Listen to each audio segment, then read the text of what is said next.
பணத்தை தாண்டி எங்களால் ஜெயிக்க முடியும்னு பெரிய நம்பிக்கையோடு இருந்த பாமக பெரிய அடி வாங்கியிருக்குன்னு தான் சொல்லலாம்.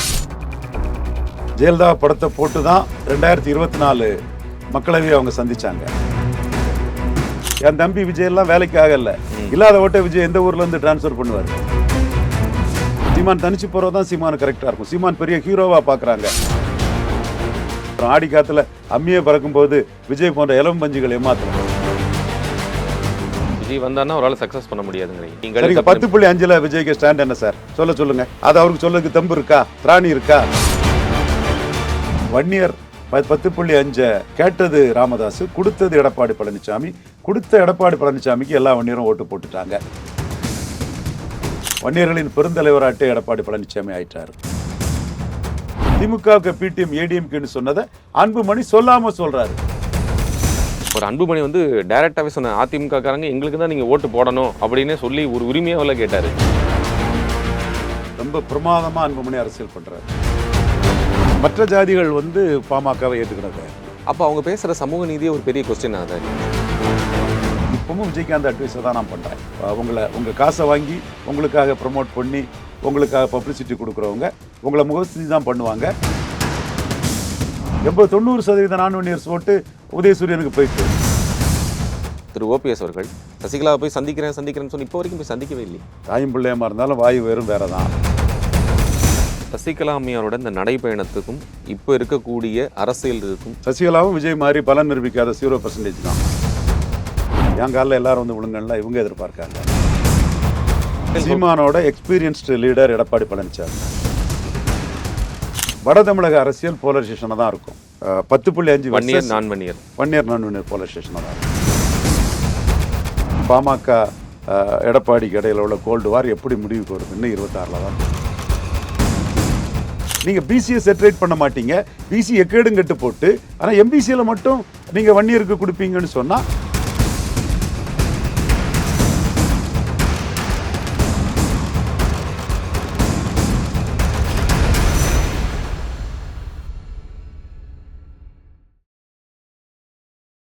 வணக்கம் நேயர்களே, இன்றைய நமது சிறப்பு நேர்காணலில் அரசியல் திறனாய்வாளர் மூத்த அரசியல் அறிஞர் திரு ரவீந்திரன் துரைசாமி அவர்கள் நம்முடைய இணைந்திருக்கிறார். பல்வேறு கேள்விகள் அவரிடம் முன்வைக்கிறோம். வணக்கம் தம்பி. ஜெயலலிதா படத்தையெல்லாம் போட்டு சமூக வாக்குகள்லாம் எங்களுக்கு, பொதுவான வாக்குகள் எங்களுக்கு, நாங்கள் தான் ஜெயிப்போம், பணத்தை தாண்டி எங்களால் ஜெயிக்க முடியும்னு பெரிய நம்பிக்கையோடு இருந்த பாமக இந்த தேர்தல் விக்கிரவாண்டி இடைத்தேர்தலை சந்தித்த போதும் கூட பெரிய அடி வாங்கியிருக்குன்னு தான் சொல்லலாம். உங்கள் கருத்து அப்படி இருக்குது. என்னோட கருத்து என்னன்னா, ஜெயலலிதா படத்தை போட்டு தான் 2024 மக்களவையை அவங்க சந்திச்சாங்க. காரணம், அதில் ஜெயலலிதா படத்தை கொடியில் வச்சுருக்கக்கூடிய டிடிவி தினகரன் இருந்தார். இங்கே கூட ரெட்டையிலையோடு கூடிய மாம்பழம்னு சொல்லக்கூடிய ஓபிஎஸ் இருந்தார். இன்னும் ஓபிஎஸ்க்கு ரெட்டையில சென்டிமெண்ட் போகலை. ரெட்டையிலையை 9% டெபாசிட் இழக்க வச்ச பிறகு கூட அவருக்கு அந்த சென்டிமெண்ட் உள்ளுக்குள்ளே இருக்கத்தான் செய்யுது. இவங்கெல்லாம் 2024 இருந்தும் மாம்பழம் 10 தொகுதியில் போட்டியிட்டது. 9 தொகுதியில் எடப்பாடி பழனிசாமி அணிகிட்ட 3ஆவது இடம் போச்சு. வன்னியர்களின் பெருந்தலைவராட்டே எடப்பாடி பழனிசாமி ஆயிட்டார். தருமபுரியில் மட்டும் 33% சௌமியா அன்புமணி எடுத்தாங்க. நல்ல கேண்டிடேட்டு, வெயிட்டான கேண்டிடேட்டு. இதர ஜாதி ஓட்டுக்கள் மோடியை வச்சும் அண்ணாமலையை வச்சும் பெரிய அளவில் விழுந்திருக்கு. அதுக்கான ஆதாரங்களை நம்ம செக்மெண்ட் வைஸ் சொல்ல முடியும். பூத் வைஸ் ஆட்டும் அடுத்த கட்டம் என்னால் எல்லாருக்கும் டாக்குமெண்ட் ப்ரொவைட் பண்ண முடியும். அதிமுக அங்கே 23% வாக்கு எடுத்தது. ஒரு போலரைசேஷன் வரும்போது, இந்து கிறிஸ்டின் போலரைசேஷன் வரும்போது 18% பலமுள்ள அதிமுக அங்கே கன்னியாகுமரியில் 4% போயிட்டு நாம் தமிழருக்கும் கீழே போயிட்டு. ஆனால் இங்கே போலரைசேஷனை மீறி 23% எடுத்திருக்கிறாங்க.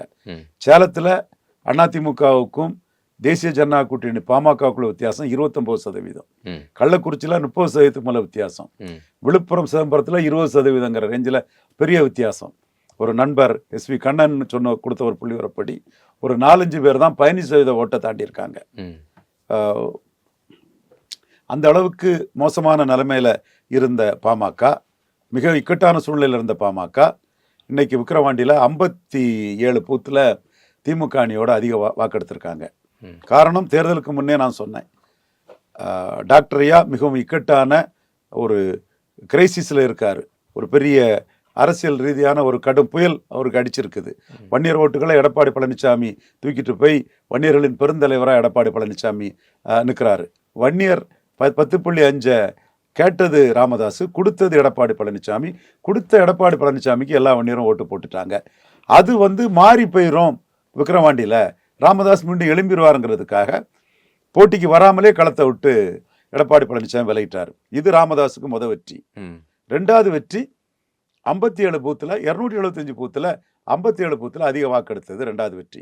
பட் இதெல்லாம் முன்னாடி நடந்த ஃபேக்டர்ஸ். இன்னும் சொல்லப்போனால் இஸ்லாமியர்களுக்கு நாங்கள் தான் போராடி அந்த உள்ளு இடஒதுக்கீடு கேட்டோம், அருந்ததியர்களுக்கு நாங்கள் தான் இடஒதுக்கீடு கேட்டோம். இதெல்லாம் அவங்க வைக்கக்கூடிய ஃபேக்டர்ஸ். பட் பியாண்ட் தட் என்ன பார்க்கும்போது ஒரு சமூக நீதி வைக்கக்கூடிய ஒரு பார்வையிலிருந்து பார்த்தாலும் கூட இந்த ஓட்டு மற்றவர்களால் அது அந்த இடத்துல போலரைஸ் ஆயிருக்கா அப்படின்னு பார்த்தா 256 அந்த போலிங் இடங்கள்லையும் 275 இடங்கள்லையும் அந்த அளவுக்கு அவங்க மேக்சிமைஸ் ஆகலைங்கிறத நம்ம புரிஞ்சுக்க வேண்டியது. வன்னியருக்கு இவங்க கேட்டு எடப்பாடி கொடுத்தாருன்னு எடப்பாடி பின்னாடி எல்லா வன்னியரும் போயிட்டாங்க. அப்போ இவங்க சொல்லக்கூடிய அந்த சமூக நீதி கேட்டதுக்காக அருந்ததியரும் முஸ்லீமும் உங்கள்கிட்ட நிற்பாங்களா? கேட்டது யாருங்கிறது மேட்டர் இல்லை, கொடுத்தது யாருங்க தான் மேட்ரு. அருந்ததி கொடுத்தது கலைஞர், முஸ்லீமுக்கு கொடுத்தது கலைஞர். முஸ்லீம்ஸ் கலைஞர் கூட தெளிவா நிற்கிறாங்க.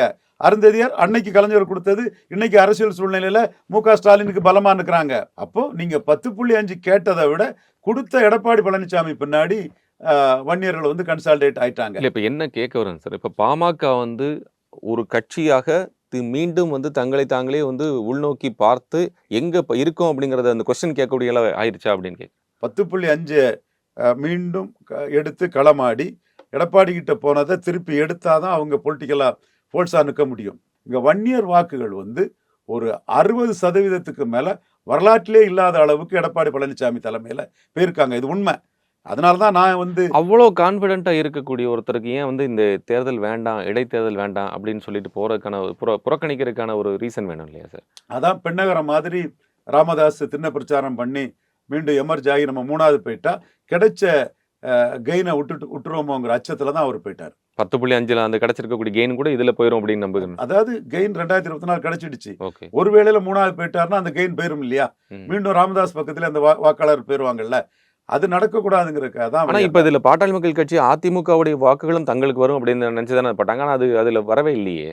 17% 28% இருக்குதுன்னா 11% வாக்கு அதிமுகவுக்கு விழுந்த வன்னியர் வாக்கு. என்டிஏ கூட்டணி இருக்கும்போது அப்ப இவன் நினைச்ச அளவுக்கு ஜாஸ்தி இல்ல சார் ஆயிருக்கணும். என்டிஏ கூட்டணி லாபம் தான். அதனாலதான் அண்ணாமலை கேண்டிடேட்டை அனௌன்ஸ் பண்ணாரு. அதனாலதான் ஓபிஎஸ், டிடிவி, அண்ணாமலை எல்லாத்தையும் வச்சு அவங்க பிரச்சாரம் நடத்தினாங்க. என்டிஏ கூட்டணி இந்த 28% ஒரு 4% ஓட்டாவது அதர் காஸ்ட் ஓட்டு வந்திருக்கும். அவர் அன்புமணி டைரக்டாவே சொன்ன அதிமுக காரங்க எங்களுக்கு தான் நீங்க ஓட்டு போடணும் அப்படின்னு சொல்லி ஒரு உரிமையாவில் கேட்டாரு. அதிமுக நான்வன்னியர்கள் அப்படியே மு.க. ஸ்டாலினுக்கு போட்டிருக்காங்க. சீமானுக்கு போட்ட நான்வன்னியர்ல ஒரு குறிப்பிட்ட ஜாதியினர் கூட சில பூத்துகளில் உதயசூரியனுக்கு போட்டிருக்காங்க. இதுதான் அங்கே நடந்தது. இங்கே நடந்தது போலரைசேஷன். நான்வன்னியர் 80%க்கு மேலே அதிமுக வாக்காளர்களில் உதயசூரியனுக்கே போட்டுட்டாங்க. செங்குந்தர்னாலும் சரி, வண்ணார் நாவிதர் போன்ற சமூகங்கள்னாலும் சரி, உடையார்கள்னாலும் சரி, யாதவர்கள்னாலும் சரி, குறிப்பாக பறையர் பகுதிகளில் யாரும் பிரச்சாரத்துக்கே போக முடியல. ஸோ அந்த வன்னியர்கள் கம்ப்ளீட்டாக ஸ்டாலின் முன்னாடி போயிட்டாங்க. வன்னியர்கள் ஒரு 2/3 இவங்க மாம்பழத்துக்கும் 1/3 உதயசூரியனுக்கும் போயிருப்பாங்க. அதிமுகவினருடைய வாக்குகள் திமுகவிற்கு போயிருக்கு அப்படின்னு அன்புமணி ராமதாஸ் அவர்கள் கண்டென்ட் போட்டிருக்காரு ஒரு ஸ்டேட்மெண்ட். உண்மையா? ரொம்ப பிரமாதமாக அன்புமணி அரசியல் பண்ணுறார். இந்த தேர்தல் முடிவுக்கு முன்னாடியே இதை அண்ணாமலை பண்ணிட்டார். திமுகவின் பி டீம் தான் அதிமுகன்னு தெளிவாக சொல்லியிருக்கிறார். இப்போ 40,000 ஓட்டு அதிமுக ஓட்டு திமுக போயிருக்குன்னு சொன்னால் அன்புமணி என்ன சொல்ல வர்றாருன்னா, அதிமுக வாக்கு ஒருமுகமாக இல்லை, அது வன்னியர் நான்வன்னியர்னு பிரிஞ்சு போய் கிடக்கு. அதில் நான்வன்னியர் ஓட்ஸ் எல்லாம் அப்படியே திமுக உதயசூரியனுக்கு போயிட்டு, அதனால தான் இந்த மக்களவை தேர்தலில் எடுத்ததோட மிகப்பெரிய ஓட்டை எடுக்க காரணம் இதுதாங்கிறத அன்புமணி ஒத்துக்கிறாரு. இப்போ எல்லாரும் அந்த பணம் அது இது இருக்குது, நான் மறுக்க வரல. பணம் கொடுத்தாங்க, நம்ம மறுக்க வரல. நம்ம ஏன் திமுக வரிஞ்சு கட்டிட்டு டிஃபெண்ட் பண்ண வேண்டிய அவசியம் இருக்குது? இல்லை, உண்மை. அதே வேளையில் இந்த 40,000 ஓட்டுங்கிறது போலரைஸ்ட் ஓட்டாட்டு வன்னியர் நான் வன்னியருங்கிற லெவலில் அது போயிடுச்சு. இதை அண்ணாமலை ஏற்கனவே புரிஞ்சுக்கிட்டு எடப்பாடிக்கு ஓட் டிரான்ஸ்ஃபரிங் கெப்பாசிட்டி கிடையாது, கண்ட்ரோல் கிடையாதுங்கிறத புரிஞ்சுக்கிட்டாரு. புரிஞ்சுக்கிட்டு முதல்ல அடிச்சுக்கிட்டாரு. சீமான் ஓரளவு அந்த கூட்டத்துக்கு போனதில் வாக்கு வரும்னு நம்பினார் சீமான். நம்ம இருக்க வரல. அது நல்ல ஸ்ட்ராட்டஜி தான் சீமானுக்கு. அது 26ல் எடப்பாடியும் சீமானும் தனிச்சு நிற்கும்போது எடப்பாடி பக்கத்தில் இருக்கக்கூடிய நான் பெனிஃபிஷரி காஸ்ட் சீமான் பக்கம் வரலாம். சீமான் எடப்பாடியை பலகீனப்படுத்தி தான் ஒவ்வொரு தேர்தலையும் வளர்ந்துட்டு இருக்காரு. நாளைக்கு அது சீமானுக்கு பலன் கொடுக்கலாம். இன்னைக்கு உள்ள சூழ்நிலையில் அண்ணாமலை கருத்தை அன்புமணி என்டால்ஸ் பண்ணியிருக்காரு. இப்போ அன்புமணி என்ன நினைக்கிறாருன்னா, விசிகா உள்ளடக்கிய இந்தியா அலையன்ஸ், பாமக உள்ளடக்கிய என்டிஏ, இந்த ரெண்டுத்துக்கும் இடையில வட தமிழகத்தில் போட்டி வரணும்னு நினைக்கிறாரு. அப்போ இந்த இடத்துக்குள்ள வலமும் போகாம இடமும் போகாம அதிமுக ஓட்டு டிசிபேட் ஆகும்னு நினைக்கிறாப்புல. இதுல இது அண்ணாமலை திமுகவுக்கு பிடிஎம் ஏடிஎம்கேன்னு சொன்னதை அன்புமணி சொல்லாம சொல்றாரு. அதிமுக 40,000 ரெட்டேல ஓட்டு உதயசூரியனுக்கு போயிட்டுன்னு சொல்றாரு. அப்போ அதிமுகவோட அந்த எந்த காலம் வந்தாலும் கையை வெட்டி போட்டாலும் ரெட்டலையில் போட்டவர்கள் உதயசூரியனுக்கு போட மாட்டார்கள்னா தொலைக்காட்சியில் டைலாக் அடிக்கிறாங்க இல்லையா, என் தம்பிமார் சேலம் மணிகண்டன், பொங்கலூர் மணிகண்டன், அதெல்லாம் பொய்ங்கிறத அன்புமணி தெளிவாக உறுதிப்படுத்துறாரு. அப்போ இந்த ப்ராசஸ் அதிமுக வாக்கில் உள்ள நான் வன்னியர்கள் திமுக பக்கம் போகலாம், வன்னியர்கள் என்டிஏ பக்கம் வரலாங்கிற அந்த ஒரு தன்மையை அன்புமணி வலு சேர்த்து ஒரு ப்ராசஸை அதிமுகவுக்குள்ளேயே உருவாக்க நினைக்கிறாரு. எடப்பாடி பழனிசாமி களத்தை விட்டு போனதுனால அன்புமணி இன்னைக்கு ஈஸியா அதிமுக வாக்குகளை விக்கிரவாண்டியில் போலரைஸ் ஆன மாதிரி திமுகவுக்கும் ஒரு சைடு போட்டு நமக்கும் ஒரு சைடு போட்டுன்னு அவர் அரசியல் பண்றாரு. இது எடப்பாடி பழனிசாமி களத்தை விட்டு போனது தவறு. சீமான் அவர்களும் தேர்தலுக்கு முன்ன அவர் நினைச்ச விஷயத்துல எடப்பாடிக்கு ஓட் டிரான்ஸ்ஃபர் கெப்பாசிட்டி இல்லைங்கிறதையும் விஜய்க்கு வாக்கு பலம் இல்லைங்கிறதையும் சீமான் உணர்ந்திருப்பாரு. அனுபவம் தான் படிப்பின. அந்த அனுபவங்கிற படிப்பின அன்புமணிக்கும் சீமானுக்கும் கிடைக்கிறதுக்கு முன்னாடியே அண்ணாமலை தெளிவா புரிஞ்சுக்கிட்டு திமுகவின் பி டீம்னு விக்கிரவாண்டி எலெக்ஷன்ல அதிமுகவை அடிச்சிட்டாருன்னா அவர் அடிச்ச அடிதான் இன்னைக்கு சரிங்கிறத சீமானும் அன்புமணியும் ஒத்துக்கிடக்கூடிய ஒரு சூழல் இன்னைக்கு இருக்கு. ஆனா இதுல ஜெயலலிதா மேடம் அவர்கள் இருந்த போது இடைத்தேர்தலை புறக்கணித்த போது ஓட்டிங் பர்சன்டேஜில் டிஃபரன்ஸ் இருந்தது. இந்த தடவை பார்த்தீங்கன்னா எடப்பாடி அவர்கள் ஓட்டை புறக்கணிச்ச போது, இந்த இடைத்தேர்தலை புறக்கணிச்ச போது அந்த டிஃபரன்ஸே இல்லை அப்படிங்கிறது இப்போ இந்த ஸ்டேட்மெண்ட் மூலமா சரியா இருக்கா? கண்டிப்பா ஜெயலலிதா அம்மையாருக்கு ஒரு ஆளுமை இருந்தது. அவங்களுக்காக 10-15% அதிமுக கேடர்ஸ் அண்ட் ஓட்டர்ஸ் வாக்களிக்க போகல. அம்மாவே வேண்டான்ட்டாங்க, நம்ம போகலன்னு. எடப்பாடி சொல்லி யாருமே கேட்கல, முன்னோட அதிக ஓட்டு வந்துட்டு. அது மாதிரி எடப்பாடி சொல்லி யாரும் ரெட்டலைக்காரங்க உதயசூரனுக்கு ஓட்டு போட மாட்டாங்கிறதும் நிக்கல. ஓரளவு இவங்க நட்பு காட்டிய நாம் தமிழருக்கும் கடைசி நேரத்தில் அவங்க பண்ண ஒரு வீகத்துல ஏதோ 1.5% கூடிச்சே தவிர இவங்களால எந்த லாபமும் இல்லை. இல்லை, இப்போ இதில் 2024 ஒரு கணக்கு சொல்கிறேன். 2024 இப்போ நீங்கள் சொன்னது 41,000 வாக்குகள் வாங்கின ஒரு 56,000 வாக்குகளை கூட வாங்க முடியல அப்படிங்கிற அந்த 56,000 அந்த மார்ஜினில் நின்றுச்சு அப்படின்னா வேற எக்ஸ்பேக்டர்ஸ் ஏதாவது இல்லை ஒரு ஆயிருக்கு அப்படிங்கிறது. மற்ற ஜாதிகள் பாமகவை ஏற்றுக்கிட தயாரில்லை. அப்போ அவங்க பேசுகிற சமூக நீதியே ஒரு பெரிய கொஸ்டின் அதான் இல்லையா சார்? மறுபடியும் அவங்க சமூக நீதி பேசுகிறாங்க. ஆனால் இந்த வட தமிழக அரசியலுங்கிறது வன்னியர் நான் வன்னியர்னு தான் இருக்கு. வன்னியர் நான் வன்னியர் போலரைசேஷன் இதில் தான் நடிகர் விஜய்க்கே நான் அட்வைஸ் பண்ணேன். ஓகே, உங்களை சுற்றி இருக்கவங்க உங்கள் பணத்துக்காக உங்கள்கிட்ட முகசுதி பண்ணுவாங்க. இந்த போலரைசேஷனுக்குள்ளே நீங்கள் களத்துக்குள்ளே வந்தீங்கன்னா திருமங்கலம் சரத்குமார் சைனட் சாப்பிட்ட மாதிரி எங்கிட்டும் இல்லாமல் நீங்கள் போயிடுவீங்க. அதனால் வராதிங்கன்னு சொன்னேன். இப்போவும் விஜய்க்கு அந்த அட்வைஸை தான் நான் பண்ணுறேன். உங்கள் காசை வாங்கி உங்களுக்காக ப்ரமோட் பண்ணி உங்களுக்காக பப்ளிசிட்டி கொடுக்குறவங்க உங்களை முகஸ்துதி தான் பண்ணுவாங்க. ரியல் பொசிஷன் வேறங்கிறது தான் நடிகர் விஜய்க்கே நான் சொல்கிறேன். ஸோ உங்கள் பொசிஷன் வன்னியர் நான் வன்னியர் தான். இதில் நான் வன்னியரை ஸ்டாலின் வன்னியரை பகைக்காமல் நான் வன்னியரை பக்காவாக ஆர்கனைஸ் பண்ணுறாரு. இப்போ இந்த அரசியலை காமராஜ் தான் முதல்ல இங்கே 52 உருவாக்குனார். முதலியார், ரெட்டியார், நாயுடு, உடையார், பிள்ளை, செங்குந்தர், முஸ்லீம், பிராமணர், மீனவர் ப்ளஸ் பேக்கிங் கம்யூனிட்டி பறையருங்கிறது காமராஜுக்கு ஃபார்முலா. 2 சீட்டு தான் வன்னியர் கொடுத்தாரு. உண்மை, நம்ம அது ஃபேக்ட்ரி உடச்சி தான் பேசணும். 4 சீட்டு தான் நாடார் கொடுத்தாரு. ஸோ இங்கே இவருக்கு எதிராக வன்னியர் தலைவர்கள் கிளர்ந்து எழுந்தாங்க. வன்னியர் ஓட்டு அந்நியருக்கு இல்லைன்னு சொன்னாங்க. 52 உள்ளதோட ஒரு மறுபிறப்பு தான் 89 பாமகவாக வந்தது. இந்த அரசியல் சூழ்நிலைக்குள்ள இவங்களை சேர்த்தா பிரஜாதிகள் வாக்கு வராதுங்கிறதுல கலைஞர் கூட்டணி வாய்ப்பு கொடுக்கவே இல்லை. தோத்திருந்த கலைஞர் கூட்டணி வாய்ப்பு கொடுக்கவே இல்லை. ஜெயலலிதா தோத்த பிறகு நம்மளோட எண்டு ஜஸ்டிஃபைஸ் மீன்ஸ்ன்னு நாம் முயற்சி பண்ணி 4 சீட்டு பேர் 5 சீட்டு வாங்கி கொடுத்து ஒரு கூட்டணி தான் நாம் உருவாக்கி கொடுத்தோம். அதில் வெற்றியை பெற்றாங்க. ஆனால் ஜெயலலிதாவோட 98 அரசியல் இந்துத்துவா வெர்சஸ் கிறிஸ்டின் முஸ்லிம்ஸ், ம். பாமக வெர்சஸ் நான் வன்னியர்னு இன்னொரு போலரைசேஷன் இங்க வட தமிழகத்துக்குள்ள கொண்டு வந்துட்டு, அதோட மிச்சம் சொச்சம் இன்னும் கன்டினியூ ஆயிட்டே இருக்குது. விக்கிரவாண்டிங்கிறது ப்ரோ வன்னியர் நான் வன்னியர் அந்த போலரைசேஷனாக தான் போச்சு.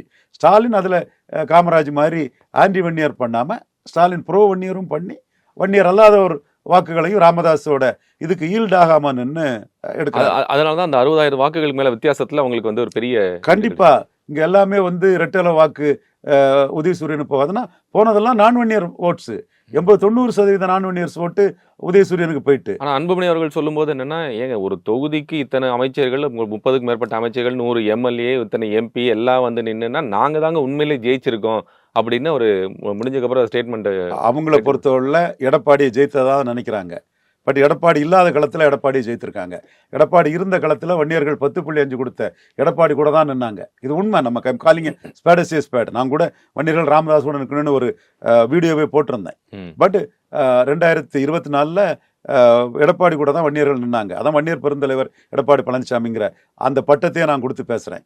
இப்போ எடப்பாடி பழனிசாமி களத்துக்குள்ளே வராமல் 57 பூத்தில் இவங்க அதிக ஓட்டு எடுத்தது பாமகவுக்கு ஒரு வெற்றி தான். ஆனா இதுல என்னன்னா, சமூகம் ஏற்கனவே கண்ட களம் இது எல்லாத்தையும் மீறி வந்து ஒரு பெரிய அளவுக்கு மார்ஜின்ல வெற்றி பெற்றிருக்கணும் அப்படிங்கிற எதிர்பார்த்த திமுகவுக்கு அந்த அளவுக்கு வெற்றி கிடைக்கலையோ?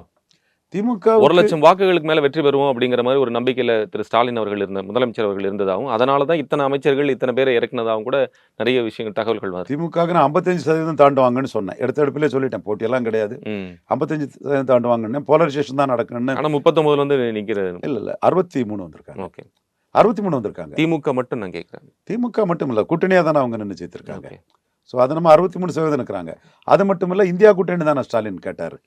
திமுக மட்டும்னு நீங்கள் உங்கள் திருப்திக்கு மற்றவங்க அந்த கூட்டணியை தோக்கடிக்க முடியாதவங்க, அந்த கூட்டணி உடையாதான்னு எதிர்பார்த்துக்கிட்டு இருக்கிறவங்க திருப்திப்பட்டுக்கலாம். அந்த கூட்டணி உடையாது. கரெக்டாக. பட் இது 2026க்கு புதிய ஃபார்முலா வந்து உருவாகும் அப்படிங்கிற மாதிரி தான் எல்லாரும் அந்த எதிர்பார்த்துட்டு இருக்கக்கூடிய சூழல் இருக்கு. அதுக்கு காரணம் என்னன்னா, இப்போ இருக்கக்கூடிய நகர்வுகள் அப்படிங்கிற இப்போ திரு சீமான் அவர்கள் வந்து கருணாநிதியை பற்றி பயங்கரமாக விமர்சித்து பேசுறதும், அதனுடைய நகர்வுகள் வந்து ஒருவேளை இவர் அதிமுக நோக்கி போவாரோ அப்படிங்கிறதுக்கு இருக்கும். நீங்கள் சொன்னது மாதிரி அதிமுக கூட்டணியில் இருக்கவங்களே இது இல்லை நீ பேசின தப்பு, இப்போ இதெல்லாம் பேசக்கூடாதுன்னு சொல்லி அதுக்கு எதிர்ப்பு தெரிவிக்கிறோம். இந்த ஃபார்முலா மொத்தமாக மாறுற மாதிரி இருக்கு சார். கண்டிப்பாக சீமான் தனிச்சு போகிறது தான் சீமானு கரெக்டாக இருக்கும். சீமான் பெரிய ஹீரோவாக பார்க்குறாங்க. என் தம்பி விஜய் எல்லாம் வேலைக்கு ஆகலை. 4 ஓட்டு கூட இல்லாத ஓட்டை விஜய் எந்த ஊர்ல இருந்து டிரான்ஸ்ஃபர் பண்ணுவார்? அவர் கையில இல்லாத ஓட்டை எந்த ஊர்ல இருந்து விஜய் டிரான்ஸ்ஃபர் பண்ணுவார்? பெரிய ஒரு எல்லாருக்குமான அப்பீல் இருக்கு சார், அவர் வரணும் அப்படிங்கிறது. அது அபிமானம். எங்க அண்ணன் சிவாஜி கூட வென்றது ஹீரோன்னு இந்தியா டுடேல எழுதினாங்க. கடைசியில் ஜானகி அம்மையாருக்கு ரசிகர்கள் தான் இருந்தாங்களே தவிர வாக்காளர் இல்லையே. ஜானகி ஓட்டு தான் சிவாஜிக்கே கிடைச்சிது. 3 இடத்துல தான் ஓட்டு எடுத்தாரு. திருவையாறுல அண்ணன் சிவாஜி, தொண்டைமான் புதுக்கோட்டையில், எங்கள் ஊரில் ராதாகிருஷ்ணன் 3 பேர் தான் ஓட்டு எடுத்தாங்க. மீதி எல்லா ஓட்டுமே ஜானகி ஓட்டு தானே. ஸோ அபிமானம் வேற, ஓட்டர்ஸ் வேற. விஜய் இன்னைக்கு 0% தான். பலம் நிரூபிக்காதவர். பலம் நிரூபிக்காத என் தம்பி விஜயனோ அஜித் எனக்கு நண்பர்னோ சொல்லி ஒன்றும் பிரயோஜனப்படாது. ஆனால் சீமானுக்கும் விஜய்க்கான கூட்டணி தானே இருக்கக்கூடிய அந்த ஒரு சாத்தியக்கூறுகள் தானே இருந்துட்டே இருக்கு. இப்போ அவர் வந்து விஜய் நடுவில் வச்சுட்டு இதில் நமக்கு ஒன்றும் இல்லைங்கிறது எக்ஸ்போஸ் ஆயிருங்கிறதுக்காக நடுவில் வச்சுட்டு போயிட்டாரு. கண்டஸ்ட் பண்ணால் திருமங்கலம் சரத்குமார் மாதிரி ஆயிருப்பாரு. அதான் நான் சொன்னேன். இந்த போலரைசேஷனில் விஜய் ஏமாத்திரம். ஆடி காத்துல அம்மியே பறக்கும் போது விஜய் போன்ற இளம் பஞ்சுகள் ஏமாத்திரம். நாம் தமிழர் வந்து அவ்வளோ போராடி கிட்டத்தட்ட 12 நாள் வந்து பல விஷயங்களை போராடி, ஆனால் அவர் வந்து டெபாசிட் கூட வாங்க முடியல அபிநயாவில். 4.5% 5.5% ஆக்குனது அவங்களுக்கு ஒரு ப்ளஸ் தான். நான் அதை ப்ளஸ்ஸாக தான் பார்க்குறேன். இது வெற்றிங்கிறது தானே சார் நமக்கு தேவை. அவங்க வந்து ஒரு இந்த இடத்த நாங்கள் 5.5% ஆக்கிட்டோம், 7.5% ஆக்கிட்டோம், 8.5% ஆக்கிட்டோம், 11%. இது வந்து எவ்வளோ காலத்துக்கு இப்படி ஒரு வெற்றிங்கிறது ஸ்டாலின் கையில் இருக்குது. ஸ்டாலின் தவிர எல்லாருமே தோத்துட்டு தான். அதனால தான் இவர் விஜய் கூட கூட்டணி போகலான்னு முயற்சி பண்ணுறாரு. விஜய் பலம் இல்லாதவர், பலம் நிரூபிக்காதவர். அவர் 0%ல இருக்கிறவர். 2026க்கு வரேன்னு சொல்லியிருக்காரு. வந்து நிரூபிச்சாதான் விஜய்க்கு பலம். இல்ல அது சீமான் கூட கூட்டணி போனா இந்த பலம். ஏற்கனவே அரசியல் இருக்க ஒருத்தர் முகத்தோட ஒருத்தர் புதுசா ஒருத்தர் வரும்போது அது பலம். சிவாஜி வந்து ஃபெயிலியர் ஆயிருக்காரு. விஜயும் 2014 ஃபெயிலியர் ஆயிருக்காரு. விஜய் தனக்கு பெரிய பலம் இருக்குன்னு மோடியை போய் பார்த்த பிறகும் ஜெயலலிதா அம்மையார் 6% வாக்கு 39 45 போயிருக்காங்க. நான் சொல்றது எவிடன்ஸு. விஜய்கிட்ட காசு, விஜய்க்கு முகசதி பாடக்கூடிய கும்பல் வந்து இதை மறுக்க முடியாமல் என்ன விமர்சனம் பண்ணலாம். நான் சொல்றது ஃபேக்ட். விஜய் வந்தான்னா அவரால் சக்ஸஸ் பண்ண முடியாதுங்கிறீங்க. விஜய் எப்படி வராரு, என்ன சொல்லி வராரு, யாருக்கா வராரு, என்ன ரூபத்துல வரான்னு பார்த்து தான் அவர் தான் சொல்றாரு. திராவிட அரசியல் தானே பேசுறாரு அவரு. நீங்க நாங்க வந்து பெரியாரை கும்பிடுங்க, நீங்க படியுங்க. 10.5 விஜய்க்கு ஸ்டாண்ட் என்ன சார் சொல்லுங்க. ம். அது அவருக்கு சொல்லதுக்கு தெம்பு இருக்கா, திராணி இருக்கா? கிடையாதுல்ல. சிஏ எதுக்குறாருல்ல, ம். இது நீட்டை எதுக்குறாருல்ல, 10.5ல் அவருக்கு ஸ்டாண்ட் என்ன சார் சொல்லுங்க? அதை சொல்லிட்டு அப்புறம் அவரை பேச சொல்லுங்க இது ரொம்ப கிளியர் சார். அவர் வந்து என்னன்னா, இங்க இருந்து பிஜேபி எகெயின்ஸ்ட் அப்படிங்கிற ரூல்ல நீங்களே சொன்னீங்க. சிஏ எதிர்க்கிறாரு, நீட்டை இதெல்லாம் எதிர்க்கிறாரு. இதெல்லாம் சும்மா லெட்டர் பேடை வச்சுக்கிட்டு அவர் பப்ளிசிட்டி தேடிட்டு இருக்காரு சார். ம். 26ல் அவர் வரட்டு, எப்படி வராரு அதுக்கப்புறம் அவர் பேசிக்கலாம். 10.5ல் அவருக்கு ஸ்டாண்டை முடிஞ்சா அவருக்கு அவருக்கு முகஸ்துதி பண்ணக்கூடியவங்க அவங்களுடைய அரசியல் ஆலோசகர்கள் வெளியில கொண்டு வரட்டு. அதுக்கு அவங்களுக்கு தைரியம் கிடையாது. திருமங்கலம் ஃபார்முலா, ஈரோடு கிழக்கு இதை தாண்டிருச்ச விக்கிரவாண்டி இடைத்தேர்தல். அது ஒவ்வொரு தேர்தலையும் தாண்டி போயிட்டு தானே இருக்குது. ஈரோடு ஈஸ்ட் அதை தாண்டி தான் இது போயிட்டு இருக்குது. இல்ல அந்த ஒரு புது ஃபார்முலா 2026 செட் பண்ணியிருக்காங்க. அதாவது ஈரோடு கிழக்கு செந்தில் பாலாஜி அந்த ஃபார்முலா தான் இங்க கண்டினியூ ஆச்சு. நாங்கள் கண்டினியூ ஆகாதுன்னு நினைச்சேன். ஆனா இப்போ ரொம்ப முக்கியமான விஷயம், இன்னைக்கு இந்த சசிகலா அம்மையார் வந்து அவர்கள் இந்த நடைபயணத்தை வந்து பிரச்சார பயணத்துமாக துவக்குகிறார்கள். அது வந்து ஒரு பெரிய இம்பாக்ட் ஏற்படுத்துமா அதுல? சசிகலாவும் விஜய் மாதிரி பலன் நிரூபிக்காத 0% தான். முக்குளத்தூரில் சிம்பதி இருக்குது. முக்குளத்தூரை எம்பவர் பண்ணவங்க. பெண் 4 வருஷம் ஜெயிலில் இருந்தனால ஒரு சிம்பதி இருக்கும். ஜெயலலிதாவின் உயிர் தோழிங்கிற ஒரு சிம்பதி இருக்குது. இதெல்லாம் ஒரு அனுதாபம் தான் இருக்கே தவிர சசிகலா வாக்கு நிரூபிக்காதவங்க தான். களம் வரும்போது தான் அவங்க 2026 வந்து ஜானகி அம்மையார் எப்படி வந்து ஒரு விலகிக்கிட்டாங்களோ அந்த மாதிரி வந்து சசிகலா அம்மையாரும் விலகிக்கணும், அதனால அவங்க அப்படியே இருக்கிறது நல்லது அப்படின்னு அவங்க சொல்றாரு. அது முதல்ல சசிகலா அம்மையார மோசமான வார்த்தையால சொன்னாப்புல. நம்மளை பொறுத்தளவில் பெரிய பெரிய ஆட்களெல்லாம் வந்து சசிகலா அம்மையாரை பார்த்து நிற்கும்போது ஹிண்டு ராம் சந்தாலியெல்லாம் சசிகலா அம்மையார் தான் அடுத்த முதல்வர்னு நிற்கும்போது நம்ம கவர்னர் வரமாட்டாருன்னு நம்ம சொன்னோம். ஆனால் ஒரு ஜனநாயக நாட்டில் சசிகலா அம்மையாருக்கு அவங்களுக்கு என்ன மக்கள் ஆதரவுன்னு பார்க்கக்கூடிய உரிமை இருக்குது. இவர் சசிகலா அம்மையாரை ஒரு கட்டத்தில் என்ன விமர்சிச்சான்னு தெரியும். அந்த வார்த்தை சொல்லியிருக்கக்கூடாது. ஆனால் இப்போ வந்து சசிகலா அம்மையாரால் தனக்கு டேமேஜ் வருமாங்கிற பயத்தில் ஜானகி அம்மையார் மாதிரி இப்போ கட்சிக்குள்ளே வர்றவங்களே தஞ்சாவூரில் மாவட்ட பிரதிநிதிகள்லாம் உள்ள வரும்போது என்னென்னா அம்மா சின்னம்மாவை சேர்த்துக்கலாம் அப்படின்னு சொல்லியிருக்காங்க அப்படின்னு பேச்சுகள் வந்து வந்துகிட்டே தானே இருக்குது. அவர் வந்து தோல்விக்கான காரணம் என்ன, அடுத்த 2026 இந்த இதை பற்றியான அலசல் பேசும்போது நிர்வாகி மட்டத்தில் இதை அம்மாவை சேர்த்துக்கலாம், டிடிவி தினகரனை உள்ளே கூப்பிடலாம், ஓபிஎஸ் அவர்களை உள்ள கூப்பிடலாம் அப்படின்னு சொல்லி எல்லா நிர்வாகிகளும். சீமானோட எக்ஸ்பீரியன்ஸ்டு லீடர் எடப்பாடி பழனிசாமி தன்னோட லீடர்ஷிப்புக்கு எந்த ஒரு இது வரக்கூடிய அளவுக்கு செயல்பட மாட்டார். பிஜேபியோட அலையன்ஸ் வைக்க மாட்டார். சசிகலா அம்மையாரை சேர்க்க மாட்டார். தன்னோட லீடர்ஷிப் நிற்கணுன்னு தான் அவர் பார்ப்பார். ஓபிஎஸ் டிடிவி தினகரன் அப்படி தான் ட்ரீட் பண்ணுவார். இப்போ இவங்க 3 பேர் ஒரு அங்கமாக வைக்க வாய்ப்பு இருக்குல்ல சார்? அது மீண்டும் ஏடிஎம்கே வந்து அதிமுக ஸ்பிளிட் தானே ஆகும். அதிமுகங்கிறது எடப்பாடி பழனிசாமி தான். 20% வாக்கில் அவர் இருக்கார்.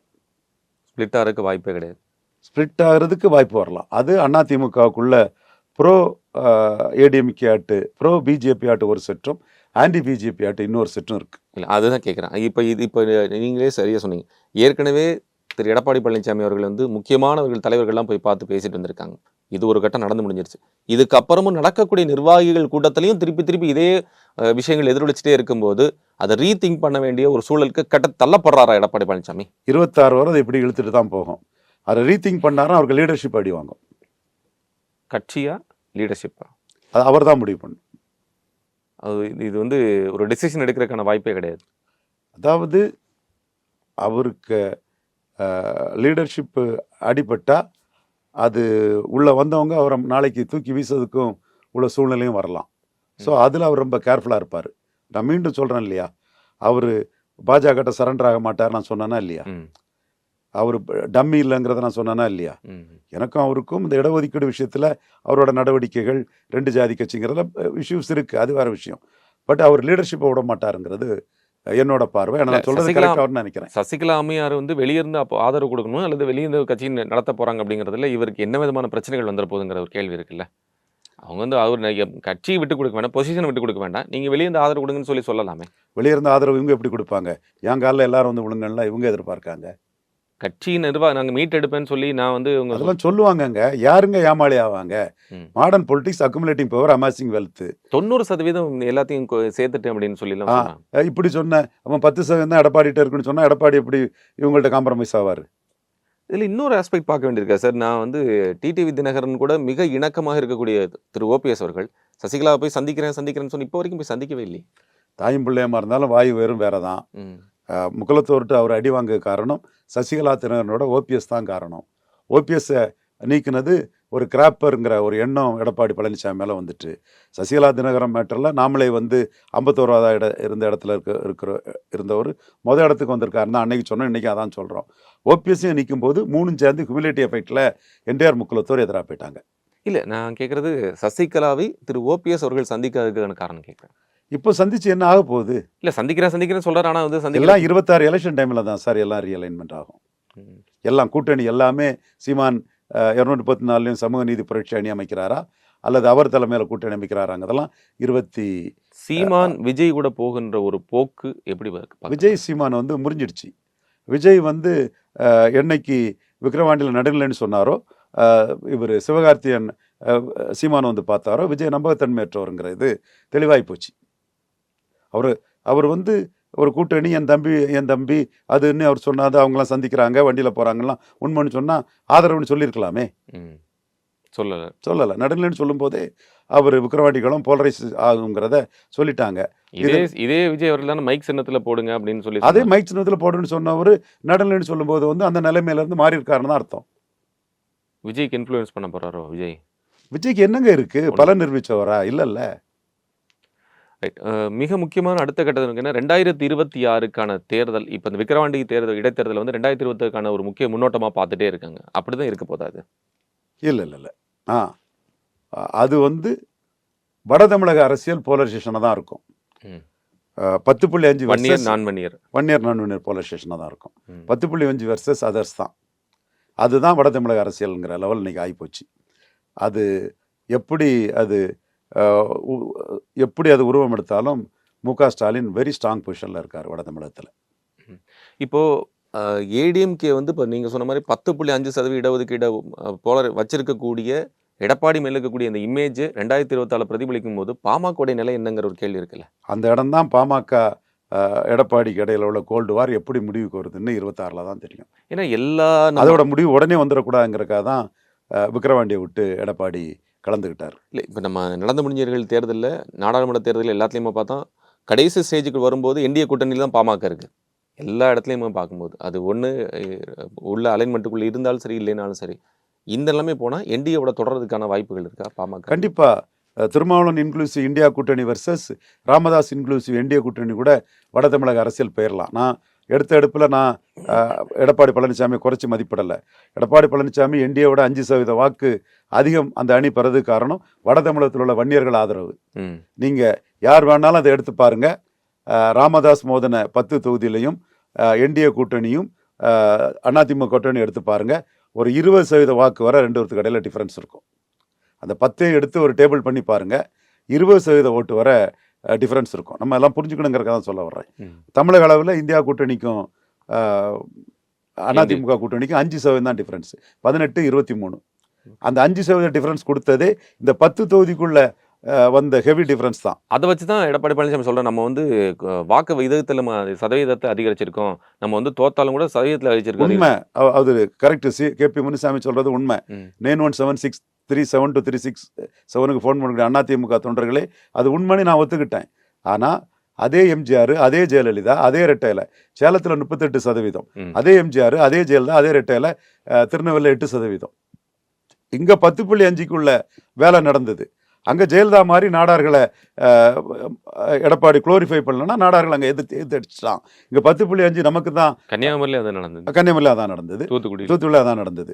இங்கே வந்து 10.5 நமக்கு தந்தார். யார் தந்தா? வன்னியர் பெருந்தலைவர் எடப்பாடி பழனிசாமி. வன்னியரெல்லாம் அங்கே போட்டுட்டான். அங்கே நாடார்கள் ஜெயலலிதா சொல்றதை இவருக்கு சொல்றதுக்கு நாக்கூசுதுன்னு திருப்பி அடிச்சிட்டான். இல்லை, இதில் பிற்படுத்தப்பட்ட வகுப்புகள்லாம் ஒரு இடத்துல ஒரு சேர்ல செய்யும்போது வந்து அது மீண்டும் மீண்டும் அது பாமகவுக்கோ அல்லது மற்ற சமூகத்திற்கோ ஒரு எகெயின்ஸ்ட் ஆறுக்கான வாய்ப்புகள் இருக்கான்னு கேள்வி. எடப்பாடி பழனிசாமி பாமகவுக்கு வன்னியர் சங்கத்துக்கு வன்னியர்களுக்கு 10.5 கொடுத்தாரு. ஜாதிவாரி கணக்கெடுப்பு நடத்தி கொடுத்துருக்கதான் முறை. அம்பாசங்கர் கமிஷனை வச்சு கொடுத்துட்டாரு.